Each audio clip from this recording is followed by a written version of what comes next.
Heart beat scan ఒక్క second లోనే world class 640 slide CT scan ఇప్పుడు మీ విస్టా ఇమేజింగ్ బంజారా హిల్స్ లో. చిరంజీవి గారితో అతిలోక సుందరి ఆమె.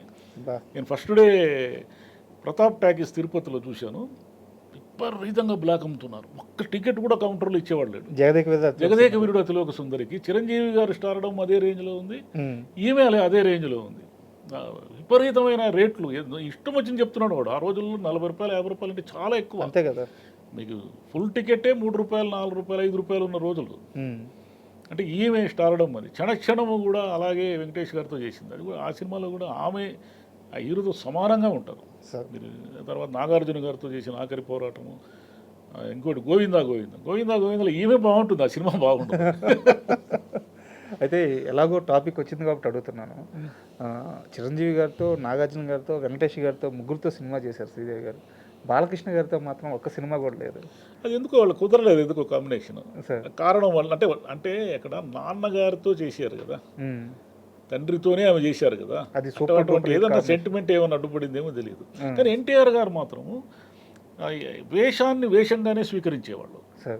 ఆయనకి అలాంటి ఇప్పుడు యాక్చువల్గా ఆయన మనవరాలుగా చేసింది కదా, బడిపంతుల్లో మనవరాలు కదా శ్రీదేవి. నా మనవరాలుగా చేసిన అమ్మాయితో నేను డ్యాన్సులు చేయడం ఏంటి అని అనుకోలే ఆయన. ఇది మన ప్రొఫెషన్, ఇది నేను హీరో, ఆమె హీరోయిన్ అంతే. నాగేశ్వరరావు గారు కూడా అంతే. ఆయనకు కూడా చిన్నప్పుడు చేశారు కదా ఈమె.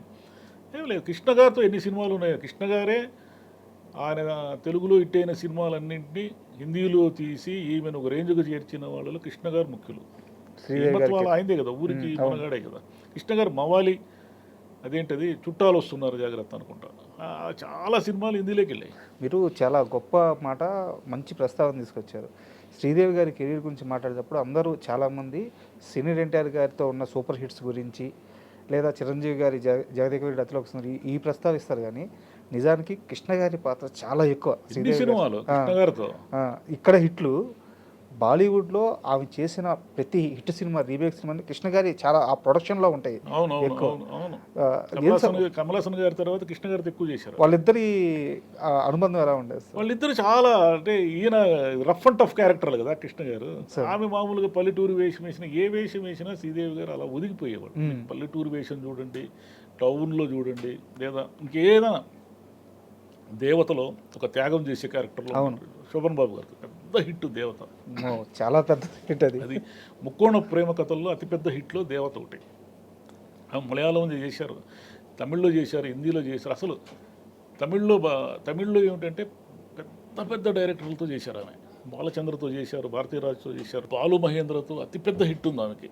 హిందీలో సద్మా, తెలుగులో వసంత కోకిల, ఆమె తీసిన సినిమా లెజెండరీ డైరెక్టర్స్. వసంత కోకిల్లో అసలు టాప్ కదా ఆమె యాక్టింగ్. పద్మశ్రీ అవార్డు వచ్చింది ఆమెకి, 2013లో వచ్చింది. సార్, అయితే మీరు ఇందాక శ్రీదేవి గారి మదర్ విషయంలో ఆ కేసు గురించి మాట్లాడారు, అలా ఆపరేషన్ తప్పుగా జరిగిందని చెప్పేసి. తర్వాత కాలంలో జీన్స్ అనే ఒక సినిమా వచ్చింది సార్. అవును, లక్ష్మి గారికి జరుగుతుంది. అక్కడ కూడా అమెరికాలో ఆపరేషన్ లెఫ్ట్ రైట్ తడబాటు వల్ల తప్పు అవుతుంది. అది వాడుకున్నారు వాళ్ళు. నిజమేనా? అదే వాడుకున్నట్టున్నారు. ఇంకా అంతే. మనకు తెలిసిన కేసు శ్రీదేవి గారి మదర్ కేసు ఒకటే. ఎక్కడైనా తప్పులు జరిగాము మనకు తెలియదు. ఈ కేసు అమెరికన్ న్యూస్ పేపర్స్లో హెడ్లైన్స్లో వచ్చింది. పొరపాటు జరిగింది, భారతదేశపు ప్రముఖ నటి తల్లికి ఇలా సర్జరీ పొరపాటు జరిగిందని.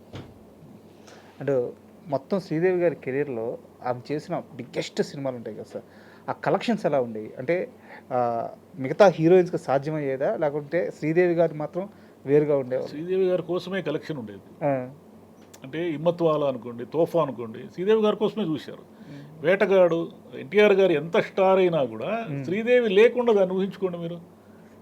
ఆమె డామినేషన్ ఉండేది, విపరీతమైన డామినేషన్. ఆమె ఉందంటే సినిమా ఇంకా అంటే ఉమెన్ విపరీతంగా లైక్ చేసేవాళ్ళు. అంటే ఆమె అదృష్టం ఏమిటంటే ఆమె పర్ఫార్మెన్సు, ఆమె నటనకి ఉమెన్ ఎంత అభిమానులుగా ఉండేవాళ్ళు. కుర్రాళ్ళు, ఆమె గ్లామర్, ఆమె డ్యాన్సులు, వీటి కోసము మామూలు యంగ్ జనరేషన్ అంతా కూడా అంతగానే ఆమెని ఇష్టపడేవాళ్ళు. అంటే ఇరువైపులా ఇష్టపడడం అనేది ప్రాక్టికల్ ఇంపాసిబుల్. పర్ఫార్మెన్స్ని ఇష్టపడే వాళ్ళు ఉన్నప్పుడు గ్లామర్ తగ్గుతుంది, గ్లామర్నే ఇష్టపడే వాళ్ళు ఉన్నప్పుడు పర్ఫార్మెన్స్ తగ్గుతుంది. ఇక్కడ రెండు బ్యాలెన్స్ అయినాయి. ఆ విషయంలో చాలా అరుదది. సార్, మీరే అన్నారు కుర్రాళ్ళకి అందరికీ శ్రీదేవి ఇష్టం అని చెప్పేసి. నిజానికి ఇండస్ట్రీలో కూడా చాలా మందికి శ్రీదేవి గారు అంటే గౌరవం ఉంది, ఇష్టం ఉంది అసలు. అమ్మగారు చెప్తూ ఉంటారు అవును. ఆయన అభిమాని ఇప్పటికీ చెప్తూ ఉంటారు ఆయన కదా. ఇప్పటికీ అదే చెప్తుంటారు. అయితే అంత క్రేజ్ ఉన్న శ్రీదేవి గారు బోనీ కపూర్ గారిని, అంటే అప్పటికే వారికి మ్యారేజ్ అయ్యింది, సో వారి పరిచయం ఎక్కడైంది, అది ప్రేమగా ఎలా దారితీసి, ప్రేమ వివాహంగా ఎలా దీన్ని మనం ఎలా చెప్పాలంటే సార్, శ్రీదేవి గారంటే ఎవరు? ఆమె ఒక నటి కూతురు. 4 ఏళ్ల వయసు నుంచి కూడా కుటుంబ అవసరాల కోసం కావచ్చు, లేదా తల్లి యొక్క ఆ లక్ష్యాన్ని నెరవేర్చడం కోసం కావచ్చు, ఆ ఇంట్లో ఆమెకి ఏమీ లేదు మీన్స్ అంటే డబ్బులు ఒకటే కాదు కదా. తెల్లవారు 7 గంటలకు, ఆ రోజుల్లో ఫోన్లు లేవు, తెల్లారు 5 గంటలకి లేచి 4కు లేచి షూట్కి వెళ్ళాలి. షూట్కి వెళ్ళిన తర్వాత ఆమె చదువుకోలేదు. ఆమె చదువంతా కూడా ఇంట్లో ఏదో ప్రైవేట్గా చదువుకున్న చదివే తప్ప ఆమె ఎప్పుడు స్కూళ్ళకి వెళ్ళింది లేదు, కాలేజీలకు వెళ్ళింది లేదు, ఏమీ లేదు. అంటే ప్రపంచం తెలియదు ఆమెకి. మనుషులు ఎలా ఉంటారో, ప్రపంచం ఎలా ఉంటుంది అనేది ఏమీ తెలియదు. తల్లి చాటుగా పెరిగి సినిమాల్లో యాక్ట్ చేస్తూ ఆమె క్యారెక్టర్ని మరి ప్రపంచమే చూడకుండా ఎలా అర్థం చేసుకునేదో, ఆ మనుషుల్ని ఎలా అర్థం చేసుకునేదో, ఆ ఎక్స్ప్రెషన్స్ ఎలా ఇచ్చేదో మనకి ఇప్పటికే ఆశ్చర్యమే. ఎందుకంటే ఆమెకి ఎక్కడుంది ప్రపంచం చెప్పండి? ప్రపంచం అంటే ఏమిటి? మనం ఏదో ఒక స్కూల్లో చదువుకోవాలి, కాలేజీలో చదువుకోవాలి, 4 మనుషులు, ఎప్పుడూ షూటే కదా. తెల్లవారు లేస్తే షూట్, సినిమా తప్ప ఏమీ తెలియదు ఆమెకి. ఇలా ఉన్నప్పుడు, ఈ సంఘర్షణ ఉన్నప్పుడు, చాలా ఇష్టమైన తల్లి అంటే ఈమె కోసం అమెరికాకి వెళ్ళి, ఈమె మేకప్ సామాగ్రి అంతా ఆమె అమెరికా వెళ్ళి తెచ్చేది. అమ్మగారు ఈమెకి మేకప్ సామాగ్రి ఇక్కడ ఇండియాలో కొనేవాళ్ళు కాదు. అమెరికాకి వెళ్ళి ఆమె రెగ్యులర్గా 3 నెలలకో 6 నెలలకో ఒకసారి అమెరికాకి వెళ్ళి ఈమె మేకప్ సామాగ్రితో పాటు ఈమెకు కావాల్సిన డ్రెస్సులు మొత్తం, ఈమెకి ఏమి కావాలి అనేది తల్లి తప్ప ఇంకెవరు చూసుకోలేదు. మేనేజర్లు అందరూ ఉండొచ్చు, కానీ తల్లి చెల్లి ఉండేది ఆమెకి, శ్రీలతనే మా పేరు. ఈ లెక్క శ్రీదేవి గారి షాపింగ్ అంతా అమెరికా నుంచే. అంతే. ఆమెకి అంత కేర్ఫుల్గా చూసుకుంటున్న ఆమెకి హఠాత్తుగా జబ్బు చేసి, తలలో ఒక కణితి ఉంది, ఈమెకు వెంటనే సర్జరీ చేయకపోతే బతకరన్నప్పుడు విపరీతమైన డిప్రెషన్కి గురైంది ఆమె.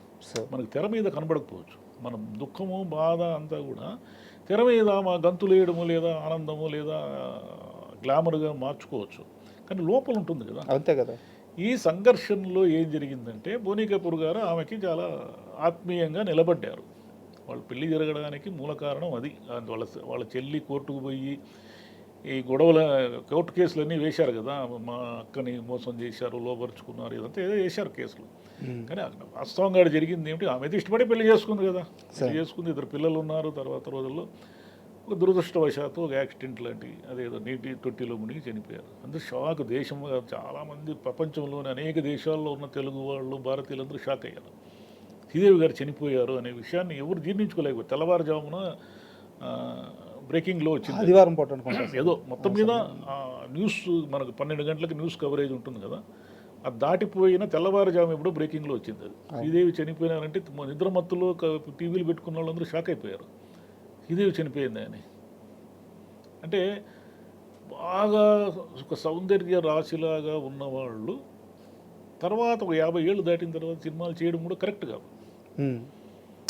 ఎందుకంటే ఆమెను అలా ఆరాధించిన వాళ్ళు ఒక ముసలి శ్రీదేవిని చూడడానికి ఇష్టపడలేదు. ఇంగ్లీష్లో ఆమె ఎంత అద్భుతంగా యాక్ట్ చేసినా, మామూలు ఎంత అద్భుతంగా యాక్ట్ చేసినా, మా జనరేషన్ ఎవరు ఈ శ్రీదేవి వద్దు, మాకు ఇది ఈమె కాదు మా శ్రీదేవి అంటే మాకు వేటగాడు లేదా హిమ్మత్వాలా శ్రీదేవి, కానీ ఈ జనరేషన్ కాదు. కాబట్టి గ్లామర్ స్టార్లుగా పేరు పొందిన వాళ్ళు అంటే ఇప్పుడైతే ఎవరికి అవకాశాలే లేవు అనుకోండి, చాలా తక్కువ మందికి వచ్చాయి. వాణేశ్వరి గారు మళ్ళీ రీఎంట్రీ చేశారు, అలా ఎవరో కొంతమంది తప్ప. వీళ్ళు ఎవరు రీఎంట్రీ చేయకపోతేనే కరెక్ట్. ఇప్పుడు షర్మిలా ఠాగూర్ గారు ఉన్నారు, ఆమె ఇప్పుడు ఈ వయసులో వచ్చి యాక్ట్ చేస్తే చూడరు జనం. ఆమె అభిమానులు వేరు, ఆమె జనరేషన్ వేరు. శ్రీదేవి గారు కూడా మెల్లిగా యాక్టింగ్ మానుకొని ఉంటే బెస్ట్ ఏమో. ఇంగ్లీషు మాము ఉందని పొగిడినా కూడా చాలామంది అభిమానులు నొచ్చుకున్నారు ఆమెను అలా చూడలేక. అది కూడా అభిమానమే. ఆమెను అలా చూడడం ఇష్టం లేదు. ఆమె పిల్లలు 2 ఉన్నారు కదా, ఆ జాన్వీ కపూర్ కూడా మంచి నటే కానీ, బట్ తల్లి అంతట నటి అయ్యే అవకాశం అయితే లేదు. And for more videos, please subscribe to iDream. Please subscribe to iDream. Please subscribe iDream. And please subscribe to iDream. For more videos, subscribe to iDream. please like, share and subscribe to the channel. Congratulations, iDream. Subscribe to iDream. Subscribe to iDream. So subscribe to iDream Media. iDream ki iDream team andarki huge congratulations. Please subscribe iDream Media. Please subscribe to iDream. Subscribe iDream. Please subscribe to iDream. iDream అంటే నా కళల ఛానల్ను subscribe చేసుకున్న నోరు తిరుగుతలేదు, మీరైతే గంట గుర్తు కొట్టండి. For more such videos, please subscribe to iDream. Subscribe to iDream. Please subscribe to iDream. Please subscribe iDream Media. Please do subscribe to iDream. Please subscribe to iDream Media. For best entertainment and information, please subscribe iDream. And don't forget to subscribe to iDream.